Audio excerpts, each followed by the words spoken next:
Shalom, saudara-saudari yang diberkati oleh Tuhan Yesus Kristus. Jumpa lagi dalam Renungan Harian PMK Kataros, edisi Selasa 4 Agustus tahun 2026. Firman Tuhan hari ini dari 2 Korintus pasal 5 ayat 17. Dengan nas firman Tuhan, jadi siapa yang ada di dalam Kristus, ia adalah ciptaan baru. Yang lama sudah berlalu, sesungguhnya yang baru sudah datang. Renungan hari ini diberi judul Tekad dalam Memulai. Pertengahan tahun di bulan Juli dan Agustus selalu menjadi waktu pergantian yang beragam di dunia dan juga di Indonesia. Pergantian dari yang lama menjadi baru. Pergantian tahun ajaran pada jenjang sekolah dan kuliah, penerimaan murid baru, perpindahan kelas dan semester, pembaharuan anggaran pemerintahan, evaluasi kinerja selama setengah tahun, dan aktivitas lain sebagainya biasanya ditandai dengan liburan musim panas atau liburan semester. Selain itu, khusus untuk negara kita ada pergantian usia kemerdekaan negara di bulan Agustus ini. Segala rasa campur aduk pasti terjadi. Teringat masa sekolah ketika mau berganti dari sekolah ke kuliah dan berpisah dengan teman-teman untuk mengejar cita-cita. Ada yang harus ditinggalkan demi mendapatkan sesuatu yang baru. Saudaraku, mungkin ada dari kita yang sedang berada di dalam fase redirection, sedang berjuang merintis usaha yang baru, karir yang baru, atau bahkan hubungan yang baru dengan lebih serius, ataupun yang berpindah dari hubungan suami istri menjadi orang tua. Banyak hal baru yang dipelajari dan dialami, begitu juga banyak hal lama yang harus dikorbankan dan ditinggalkan. Pada surat Paulus yang kedua kepada jemaat di Korintus sedang mengalami proses pembaharuan dalam iman mereka.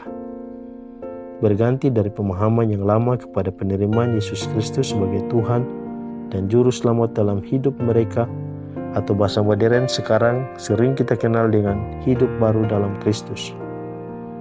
Paulus menyebutkan, siapa yang ada di dalam Kristus, ia adalah ciptaan baru. Paulus memberikan pendobolan kata dengan arti yang cukup bold atau tegas, yaitu bukan hanya kata ciptaan saja, tetapi ia juga menambahkan kata yang baru.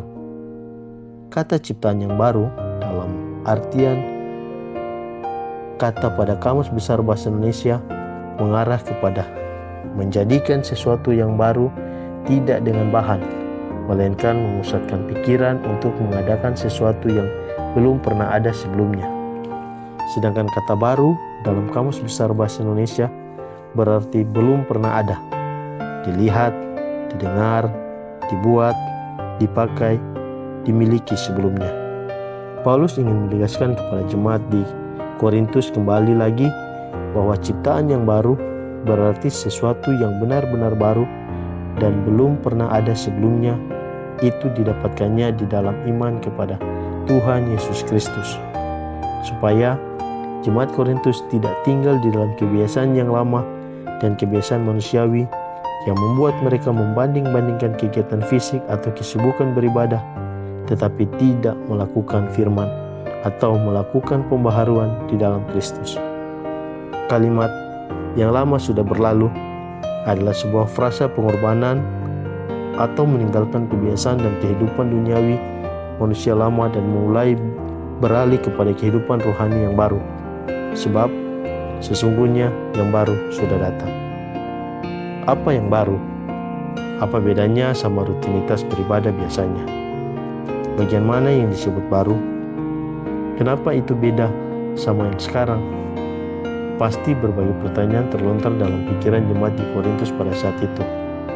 Bukan hanya mereka sebagai orang percaya pada saat ini pun memiliki pertanyaan yang sama. Apalagi bagi mereka yang sudah familiar sama kegiatan dan rutinitas gerejawi sedari kecil. Mulai dari sekolah minggu, ibadah hari Minggu, persekutuan doa, latihan untuk Natal, persiapan camping Paskah, kelompok sel, dan lain sebagainya. Semua kegiatan yang dilakukan tanpa adanya penerimaan Yesus Kristus secara pribadi dalam diri seseorang akan membawanya kepada suatu kejenuhan rohani dan kelelahan batin serta kehausan jiwa. Hal baru yang dimaksudkan dalam Kristus adalah sesuatu hal rohani yang bukan dari dunia, sehingga disebut baru dan belum pernah ada sebelumnya, yaitu kepenuhan kasih Kristus dalam penyertaan Roh Kudus yang dialami melalui hubungan yang intim dengan Tuhan setiap harinya. Jika kamu hari-hari ini merasa lelah dan jenuh dalam iman, mari dicek lagi hubunganmu dengan Tuhan. Minta Tuhan memerdekakan kita dengan kepenuhan kasih Kristus. Semua yang ada di bawah matahari akan berujung kepada kejenuhannya. Hanya firman Tuhan yang selalu baru setiap pagi. Demikian renungan kita di hari ini. Tuhan Yesus memberkati. Shalom.